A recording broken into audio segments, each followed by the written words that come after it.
O'zbekiston teleradio kanalida Tabassum.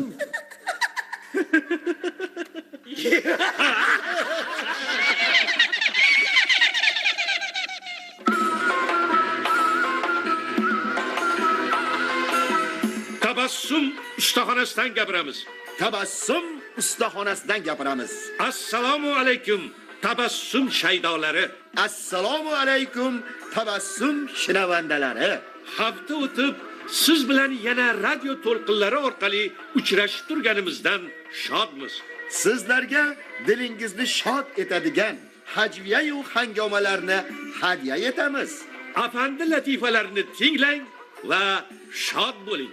Marhamat. afandining o'ljasi. Afandi bir bola to'g'anoqni boqib yurar edi. Kunlarni birida o'sha qushchani qo'liga qo'ndirib ovga chiqdi. U qushni bir quralayga solgan edi. Ovi u yoqda qolib, qushcha bir ho'kizni shoxiga borib qo'ndi. Afandi, Akangni qushi bu burgutdan tarqalgan ola to'g'anoq ekan-ku. deb ho'kizni uyiga yetaklab ketdi. Uni ko'rib ho'kizni egasi Afandi, hazillashmang. Haydayotgan yerim chala qoladi. deb yolvorsa ham ko'nmay der edi. Seni qo'shing bilan meni nima ishim bor? Bu ho'kiz bu meni o'ljam. Ho'kizni egasi nochor afandini qoziga chaqirtirdi. Afandi da'vogardan oldin qozixonaga borib, qozini qulog'iga dedi: Agar meni foydamga hukm chiqarsangiz, ho'kizning yarim go'shti sizniki ha. Qozi afandini foydasiga hukm chiqardi. 2 kundan keyin afandi qoziga bir savat tezak yubordi. Buni ko'rib qozi nihoyatda g'azablandi. Afandini darhol chaqirtirib dedi: Xo'sh, bu nima qilganing, ha? Nega menga tezak yubording, ha? Taqsir, ola to'g'anoq ovlagan ho'kizni go'shti shunaqa bo'lar ekan, dedi afandi. Ko'nglingizdagidek bo'lsa, Shahar qozisi kasal bo'lib qoldi. Uning kasalligini eshitgan bo'lsa ham ko'rgani kirmay yurar edi. Bir kuni afandi qozining ko'chasidan o'tib qoldi. Eshik oldida turgan qozizodani ko'rib, ko'ngil uchun undan so'radi. Dadangiz qalaylar? Xudoga shukr, ko'nglingizdagidek. Javob berdi qozizoda. Agar ko'nglimdagiday bo'lsa, Dedi afandi. uydan nega yig'i ovozi chiqmaydi?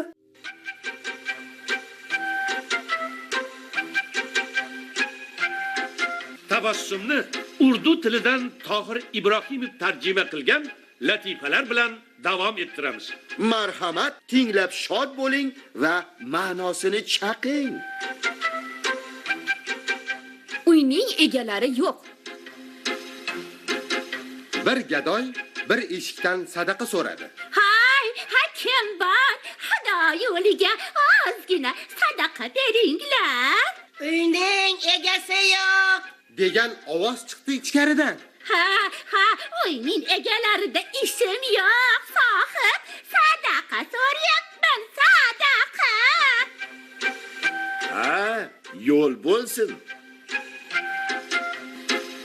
Bir kishining xotini juda sharraqa ekan. U xotinidan qutulish uchun qishloqdan bosh olib ketmoqchi bo'libdi. Yo'lga otlanayotgan ekan, xotini ham qozon tovoqni yig'ishtiraveribdi. Ha, yo'l bo'lsin deb so'rabdi xotinidan. Bilmasam, ko'chib ketyapmiz shekilli, ha? deb javob beribdi xotin. Qaysi daryoning suvi shirin? Bir kuni Akbar Barbaldan so'radi. Gan daryosining suvi shirinmi, Jamunanikimi? Jamunaning suvi shirin. deb javob berdi Barbal. Bu javobdan Akbar hayron bo'ldi. Chunki u hamma Ganganing suvini yaxshi ko'rishini bilardi. Barbal, Labay. sen qanaqa hindsan? Jamunaning suvini Ganganikidan ortiq ko'rasan? deb so'radi Akbar. barbal odob bilan javob berdi. Jahon panoh, Gan daryosida sharbat oqadi. Siz suvni so'raganingiz uchun Jamunaning suvi shirin dedim. Kar. Bir kar kishining do'sti kasal bo'lib qopti. U bemor do'stidan hol ahvol so'ragani bordi. Ha, do'stim, ahvoling qalay? Deb so'rabdi kar. Ajolim yetib, kunim bitganga o'xshaydi. Dedi bemor. Kar o'zicha sal durustman deyapti shekilli deb tasalli bergan bo'ldi. Xudoga shukr, xudoga shukr. Nima xo'rak qilyapsan-a? Parhez joniga tekkan bemor bo'g'ilib Qum tuproq yeyapman. dedi shekilli deb maqtay ketdi. Barakalla.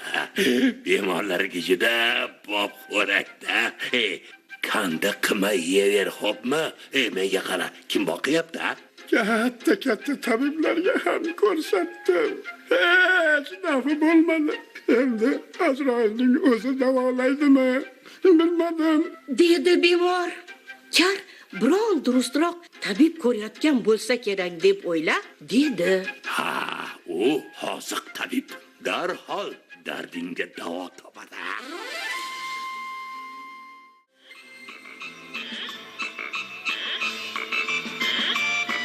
Kuling do'stlar, umringiz uzoq bo'ladi.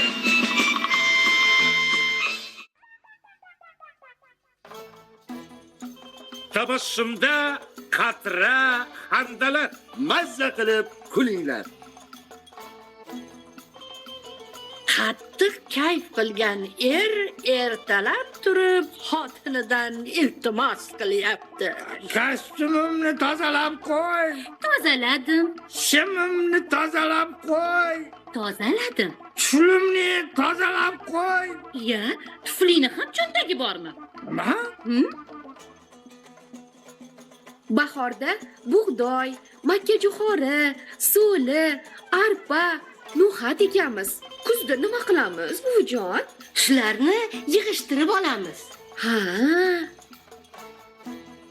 Xotini eridan so'rayapti. hay menga qarang, nega qo'shnimiz bilan shaxmat o'ynamay qo'ydingiz? Adab haromlik qiladigan, yutqisa janjal ko'taradigan odam bilan sen o'ynarmiding? Yo, albatta. Ha? Qo'shnimiz ham o'ynamay qo'ydi. Ha? Aha, Ha? Bir odam aptekaga kirib so'rabdi. Qovun bormi? Aptekada qovun nima qiladi? Bir necha minutdan keyin u yana kelibdi. Bitta qovun topilmaydimi?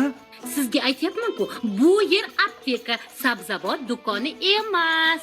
Bu odam qovun so'rab yana bir necha marta kiribdi.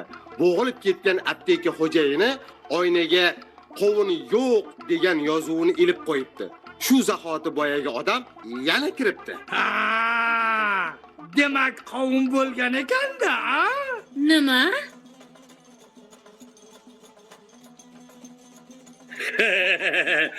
Kecha derazangdan xotining bilan o'pishayotganingni ko'rib qoldim. Xo'p, qiziq gaplarni gapirasan-da, og'ayni.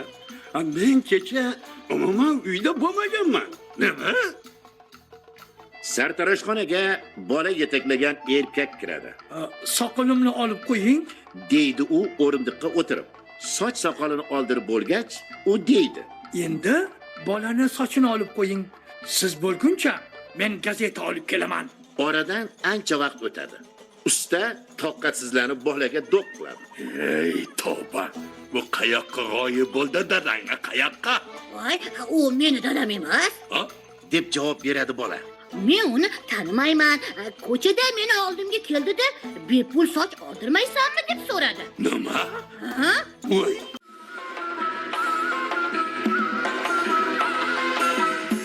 Aziz tabassum eshittirishning doimiy tinglovchilari, sizlarga shodlik va quvonch tilab xayrlashamiz. Sizlarga tabassum ulashganlar. Muallif Sherali Hojiyev, rejissyor Gulchehra G'iyosova, ovoz operatori Sevara Yunusova.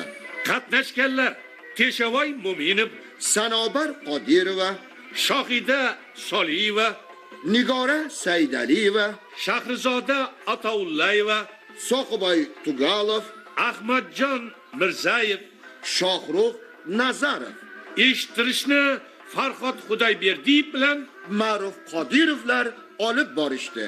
yana havo mavjlarida g'oyibona uchrashguncha xayr.